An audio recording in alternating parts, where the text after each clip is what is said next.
پاکستان کو IMF سے 1 ارب 2 crore dollar کی قسط موصول۔ پاکستان کو عالمی مالیاتی فنڈ کی طرف سے 1 ارب 2 کروڑ 3 لاکھ ڈالر کی قسط موصول ہو گئی ہے۔ اسٹیٹ بینک آف پاکستان نے IMF سے 1 ارب 2 کروڑ 3 لاکھ کی قسط موصول ہونے کی تصدیق کرتے ہوئے بتایا کہ IMF نے رقم EFF قرض پروگرام کی دوسری قسط کے طور پر جاری کی۔ اسٹیٹ بینک کے اعلامیہ میں کہا گیا ہے کہ IMF کے جائزہ مشن نے پاکستان کی معیشت کا جائزہ لینے کے بعد قسط جاری کرنے کی سفارش کی تھی۔ IMF کے ایگزیکٹو بورڈ نے رقم جاری کرنے کی منظوری 9 مئی کو دی تھی۔ دوسری قسط کی رقم 16 مئی 2025 کے زر مبادلہ ذخائر کا حصہ ہوگی۔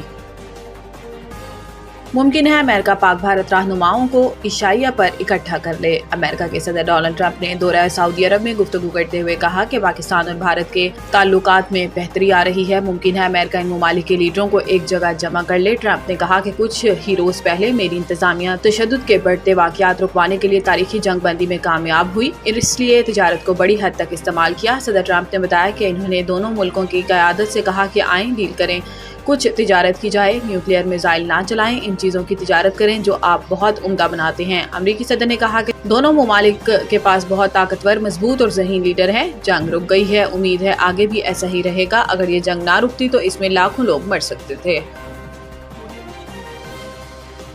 پاکستان اور بھارت کے درمیان موجودہ جنگ بندی نازک ہے۔ پاکستانی سفیر رضوان سعید شیخ نے پیر کو نیشنل ڈیفنس یونیورسٹی کے وفد سے پاکستانی سفارت خانے میں ملاقات کی۔ اس موقع پر انہوں نے حالیہ پاک بھارت کشیدگی پر بات کرتے ہوئے جنگ بندی کے لیے پر وقت امریکی مداخلت کو سراہا۔ ان کا کہنا تھا کہ دونوں ملکوں کے درمیان کشیدگی میں کمی آئی ہے، تاہم انہوں نے مسئلہ کشمیر حل کرنے کے لیے امریکہ سمیت بین الاقوامی برادری کی مسلسل مشغولیت پر زور دیا۔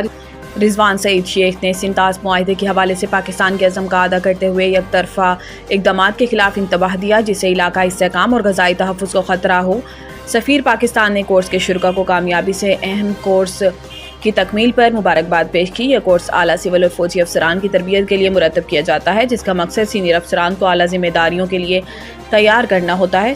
سینئر سول اور فوجی افسران پر مشتمل وفد پاکستان کے اعلیٰ تربیتی ادارے سے قومی سلامتی اور وار کورس مکمل کر رہا ہے۔ امریکہ کے Near East south Asia centre for strategic studies کے سینئر افسران بھی وفد کے ہمراہ تھے۔